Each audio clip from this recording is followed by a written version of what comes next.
Welcome back. Today is December 4th, Friday, and on this post, I'll be recapping the overall crypto markets really quickly before diving into some of the charts for Yearn Finance, YFIUSD, see what has changed since yesterday. I'll be sharing with you my bullish and bearish case scenarios for today, as well as the short-term price prediction on this market according to what I'm seeing on the charts. Before we begin today, if you guys are watching me on YouTube, do subscribe. If you guys are watching me on TradingView, do follow me, as I'll be keeping you updated on the latest crypto setups on my watch list, regardless if it's a good day or a bad day. If you guys do want to support me and don't really have a Webull brokerage account, you guys can use my referral link down below. They're still giving away 4 free stocks now instead of 3 upon a successful sign up and a qualifying deposit, and it will also receive a referral bonus if you guys sign up under me.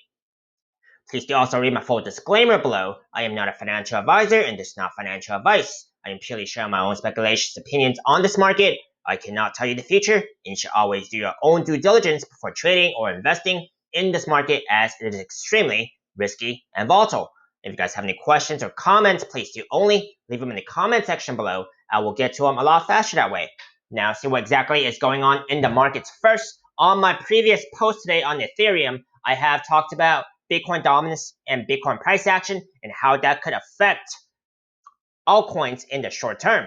Namely, even today or tomorrow, because I do see Bitcoin dominance on the 3-day time frame. There has been bullish behavior on the 3-day time frame, and when Bitcoin dominance continues trending up, while a possible pullback on Bitcoin price action is in the cards, I could expect pretty dangerous situations for a lot of the altcoins, such as the pullback that we saw last week. So I'm gonna not ignore Bitcoin dominance that's already trending up. If Bitcoin price action trends down, that could bring a lot of the altcoins down with it, as we are already seeing right now. We do see Bitcoin dominance up about 0.9% and Bitcoin price action down over 3%, while total altcoin market cap is down over 5%. Okay, so you guys can do a judgment for yourself and take a look at those two market indicators as well. Okay, so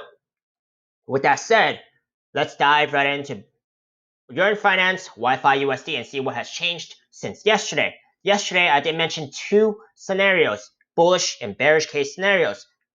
It did seem like the bearish case scenario has played out, and that head and shoulders pattern had already met its price target, all right, about 27.8K. We have gone down to as far as about 27K, and we are still running within this approximate falling wedge pattern. Now, that is more in play because it does seem like price action is staying intact within this falling wedge pattern.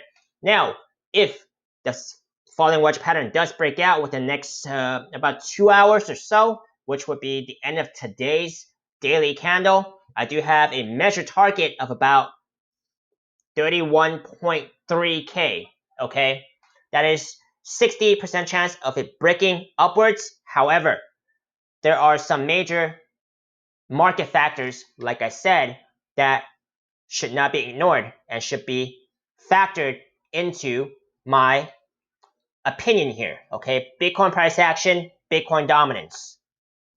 Now let's see what exactly is going on with this price action on a higher time frame, such as the 6 hour. On the 6 hour, I do see that the price action is being supported by this 21 simple moving average, which is the blue line right here. If price action can get a bounce here, in addition to Bitcoin price action holding still and not pull back, I think that could increase the likelihood of price action breaking out of this falling wedge pattern. Okay, but like I said, I will be paying very much attention to what Bitcoin is doing. Now, like I said, the main support level I'm looking at right now is the 21 simple moving average on the 6 hour time frame. Now, the resistance that I'm looking at would be the 4 hour 21 simple moving average. It's right beneath, it's right in between these two moving averages. Let's see which one has the stronger price action. Okay, now that is the current situation right now. Let's take a look into the possible bullish and bearish case scenarios. Like I said, the bullish case scenario will obviously for the price action to break out of this falling wedge pattern. The price target may or may not be reached in the short term will be 31.3K. However, 30K is still going to be major resistance because we had dropped down from that support. Previous support now becomes resistance. 30K, I'm still keeping my attention to.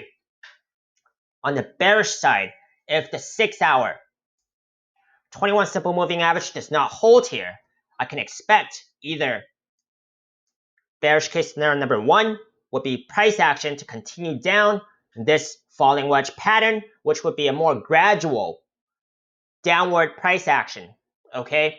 Versus bearish case scenario number 2, which would be just breaking the bottom trend line here, and this falling wedge pattern would no longer be intact, and I can expect price action to go down faster and more intensely. Let's see which of these scenarios play out. Would it be the bullish case scenario, which would mean that the 6-hour 21 simple moving average holds up and we get a bounce out of this falling wedge pattern? Will the price action continue gradually down this falling wedge pattern? Or would the price action just break the bottom trend line? No. There is still quite a bit of support between the price action now and the next major level of support, which would be 25K, the last fib level that we had broke above on. That is still major support now. Previous resistance now is support. So let's see which of these scenarios play out. These are my updates for today for Yearn Finance. Let me know if you guys found it helpful. Give me a thumbs up if you guys did. Let me know agreements, disagreements, feedback. I would love to hear them. Hope you guys manage your risk carefully. If you guys would like to see any more of my most recently uploaded videos on YouTube, you guys can check out my links up here on YouTube. I'll see you next time.